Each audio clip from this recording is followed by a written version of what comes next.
जोगीड़ा जहान में हिकड़ा नूरी ब्या नारी बरी जिन बारी आउन जींद सुनरी।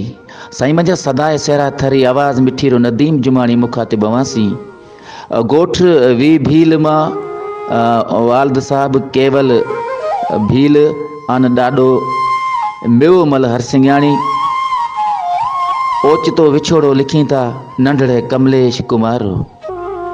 अवां लिखियो है गुलाब रो गुलियो मोरा रो बचियो चंदर रो टुकरियो असांजो नंढियो भाईयो कमलेश कुमार जिकेरो ओचितो विछोड़ो।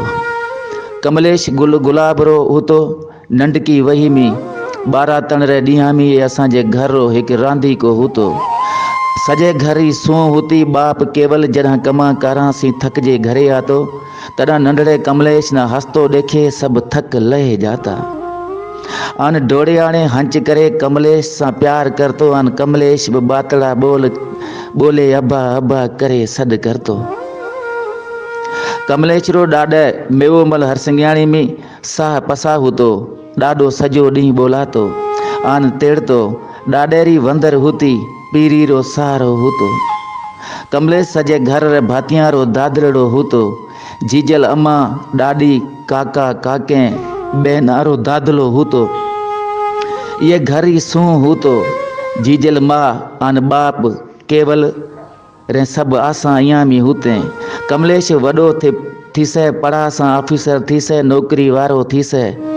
आन असी शौक मां शादी करसा माँ आन बाप कोड करसा।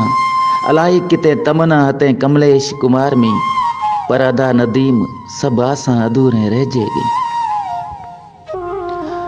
पर सब आसा अधूरे रह जे गए ए गुलाब रो गुल टिरण खां अॻ में कुमा जे हलियो गयो। ओचितो अणमुदाए तो मौत आयो जेके माइतरा रो दादलड़ो ॾिकरो असां सी हमेशा ला खसे लियो। जिया हो अभागी तारीख़ 4 तारीख़ 12 महीनो 2023 साल डिसंबर रो महीनो ओ निभागो ॾींहुं उगो शल नदीम न उगे हा। बस उहे ॾींहं ते असांजो प्यारो बचड़ो हसतो वसतो असां सी हमेशा ला विछड़े हलियो गयो। मौत रो सुणे सजो गोठ घर रोए पियो हतो। बस ही असांजो वेड़ो वीरान थी गयो। अन असांजो नंढड़ो बचड़ो कमलेश कुमार ओचितो असां सी विछड़े अलाए केड़े पार हलियो गयो।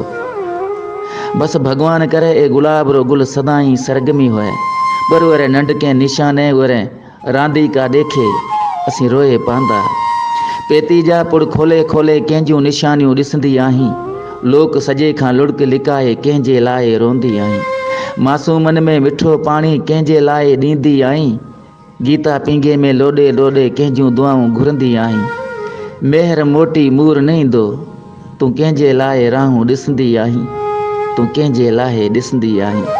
अजन ओताकन में तालिब तंवारीन आदेसी उथी विया मड़ियूं मुंहुं मारीन जेके जीअ खे जियारीन से लाहू ती लॾे विया।